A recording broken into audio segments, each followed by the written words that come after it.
Yes. I did something that I know you hate. Okay. I saw a video scrolling that a husband, gave, and I wanted to send it to you, and so we're gonna watch it. Before we Okay. watch it, I have a couple questions. Go ahead. Hey, do you know my ring size? Like your Like my finger. Your finger ring? 5?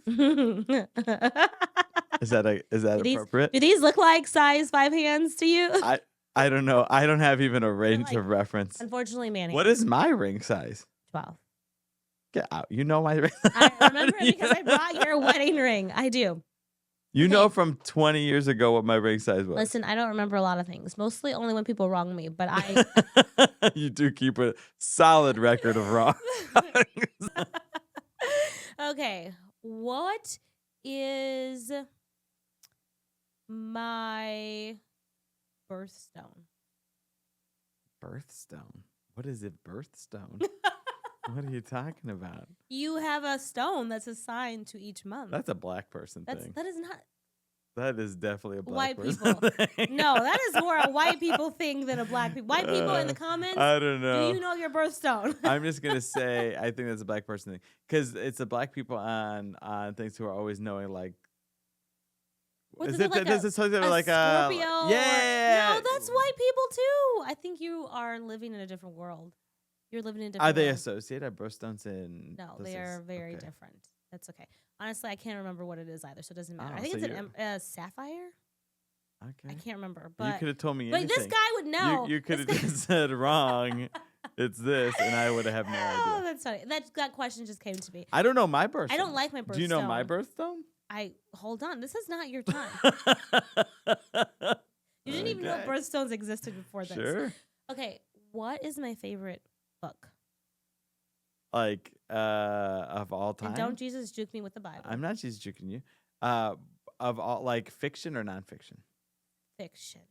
Your favorite fiction book? I know it. What? Do you really? I think so. Oh my goodness. What is it? Is Scout in it? Is that right? Is it To Kill a Mockingbird? I'm actually shocked that you guessed that. I'm actually shocked that you guessed that. Is it right? Is it wrong? That is my favorite book. Hey, what are you trying to like con me for?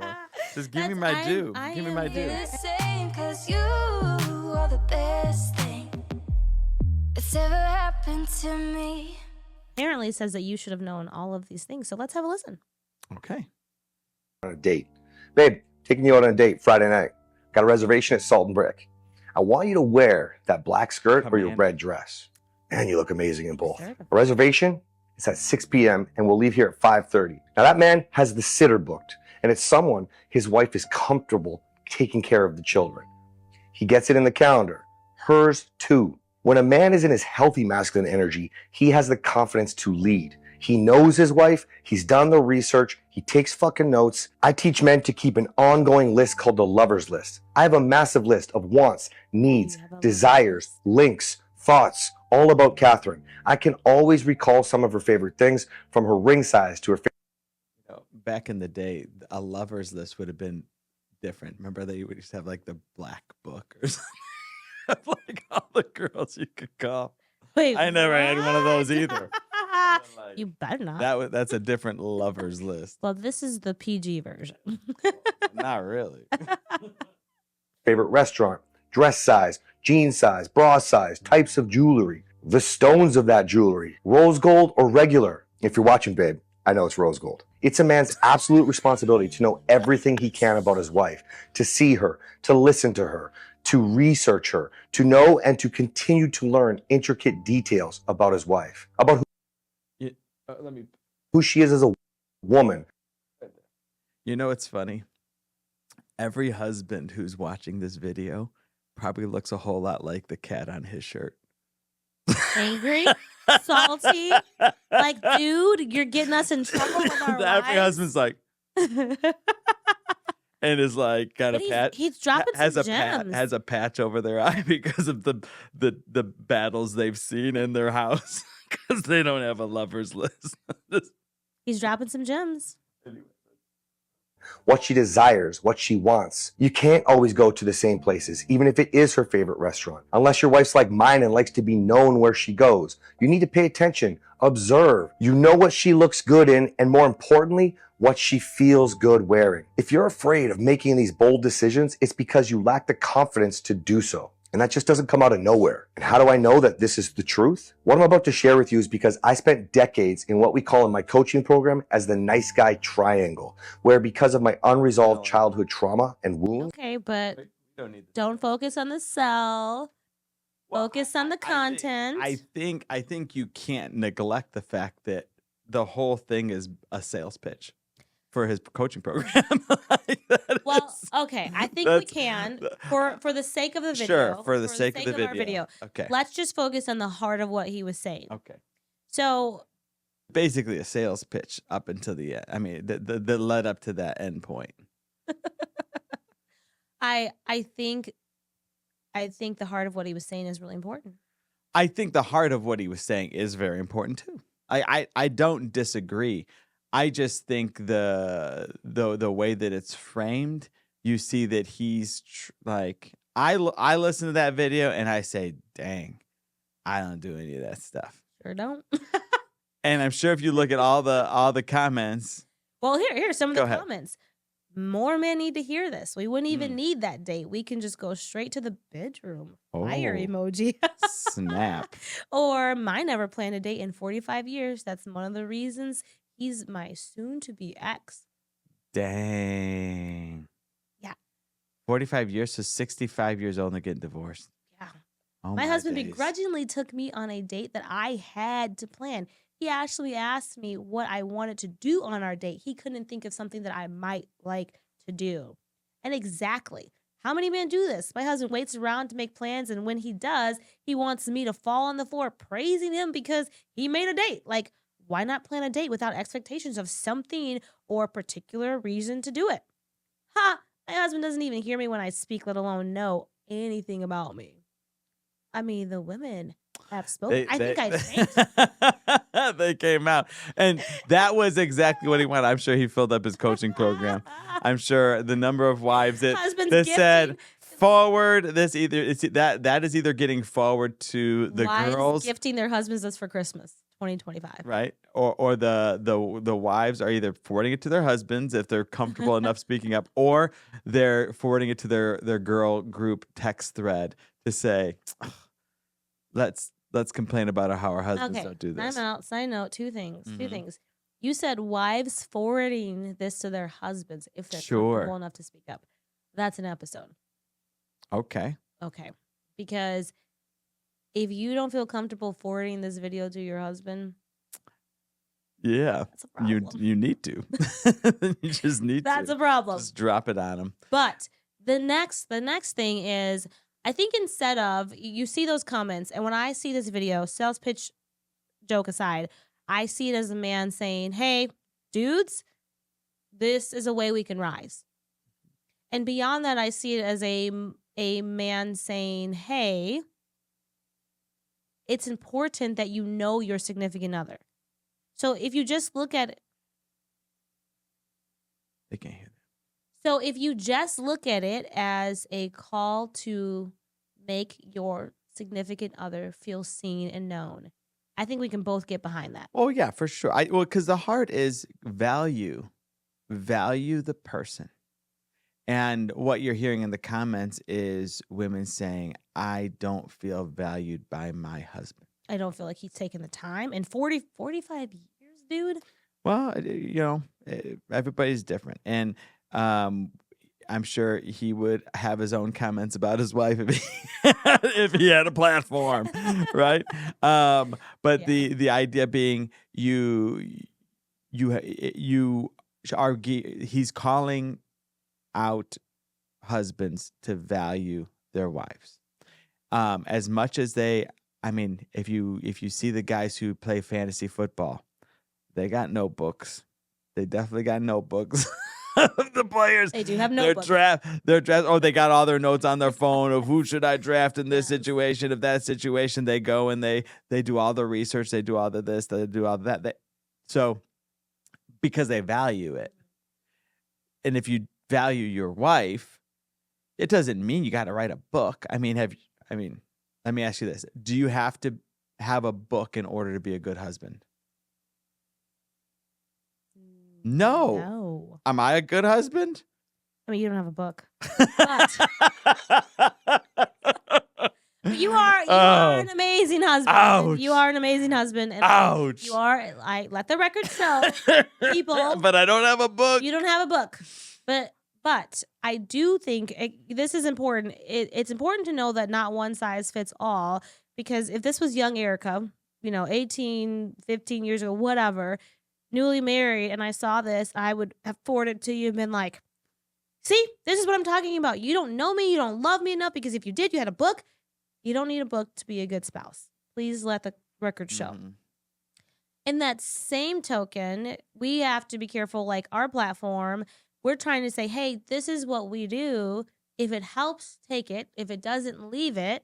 We never want to shame someone into like living marriage our way. And I think we have to remember that too when you have a platform, like not one size fits all. Because, like, No. for example, you could look at couples who like sleep in separate rooms and separate beds and be like, if you sleep in separate beds, you're going to be divorced. Well, some couples thrive off of sleeping in separate spaces. But that doesn't make any sense to me.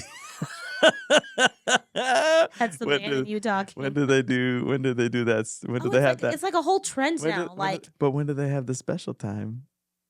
You know what I'm saying? The special time? They like send a text message, and they're like, "Hey, my place tonight," or is it like what do they do? Is it invitation only? I think they can find plenty of time to have special time.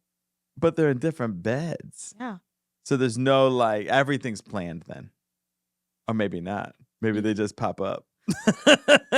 They just pop up, right? I don't know. We don't have separate beds, but I imagine if we did, because some people snore really terrible. Yeah, it's true. Or have health conditions, or like a CPAP. And and I guess it's not much different. Like if couples don't even go to bed at the same time, you might as well be in separate beds too. You know what I mean? Sure. So, but the point is that you can take the extreme, right? You can be, and then say that's a recipe for divorce.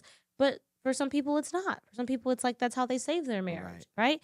So I think the heart of this video and the point of this video for us is it's important that you make time and effort to make sure that your significant other feels known and seen, respected, appreciated, and loved.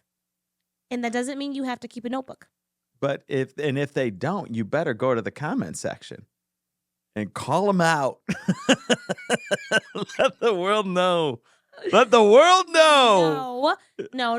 If they don't, this is a great week. Like, hey, if you feel like maybe your significant other's like maybe not having a great week, or just feeling down, or expressing that he or she is feeling stressed and overwhelmed, this is a great week to be like, okay, I know that they've been wanting to go out to eat and I have to cook every day this week. I'm going to make a reservation, or I'm going to bring home dinner. Or it could be, hey, I know you don't ever spend money on yourself, so why don't I, go into her Amazon cart? I'm looking to you, kid. And maybe buy her something for herself that she would never buy for herself, right? Okay. That's a small way to say, I see you. I see you. It could be, she loves her morning coffee and she's always running late. I'm going to go get it for her before she, goes to work for the day. Or buy flowers on the way home. Or buy flowers. You always used to like that. I used to do that a lot. Yeah. And women, buy your man flowers. I've been meaning to get you some flowers. Heck no, please. I'm going to buy Erik flowers. No one's ever bought you flowers. Yeah, for a reason. I'm going to buy you flowers. You can go ahead and buy me flowers. That's fine. I can buy myself flowers. That would be like me buying you beer. Like I'd be like, Erica, nobody's ever bought you beer before. Oh, I'm gonna go buy you some beer. Okay. But who's that beer really for? So you want me to buy you beer? No. Well, I'm saying you buy me beer before you buy me flowers. Like if you buy me flowers, it feels like you're buying yourself flowers. I guess know your spouse. I saw that. The downfall of social media. I saw that a guy was like, "Oh, this is the first flowers anyone's ever bought me." And in the comments, the men were like, they wanted to seem like they wanted flowers, and I was like, "I've never bought Eric flowers. Maybe I should get you some flowers." But apparently, Eric does not want flowers and will be highly insulted. I mean, if you bought me flowers and we didn't have a conversation about it first, I would be like, here. You take it to your Here's what grave. you do. Like, no, you go ahead and fake buy me flowers right now. Eric, Oh, I bought these. you for got me some flowers, I did. girl. Boy, Look at how nice those are. aren't they? They're very pretty. I Can we picked the put them most on the expensive Can we put them ones. on the table Yes. so that everybody can enjoy them? Yes. That's very sweet. You're welcome. You like And that's is what you're that. saying? Well, whether you buy your person flowers, make sure they like flowers first, I guess, or beer. Well, know them. I mean, I think that's what you. Know I mean, that's your been the whole person. point. Know them. Know what they want, and communicate through it and value each other enough to know what the other person cares about and loves. Yes, you can get really lost in the busyness that is life and marriage and children. And that person that should be the most important to you can quickly take the back seat. And it's really hard to see in the back seat. And if you lose sight of that person in the back seat, it just gets quieter back there until you're like, oh, wait, are you still there? Mm. And you don't ever want your significant other to feel like they're just a backseat passenger that you've forgotten about. So remember, take the time, because any amount of effort you put in, and it doesn't have to be this grand gesture, like a notebook and getting a sitter. And although I loved, side note, how he said a sitter that the wife feels comfortable with, because sometimes I don't want to go out if I'm like, I don't That was a feel that pro my tip. kids. That was a pro tip. Okay. But it doesn't have to be these grand gestures. Little things go a really long way. Mm. And Eric, I'm going to buy you some beer this week. I love you.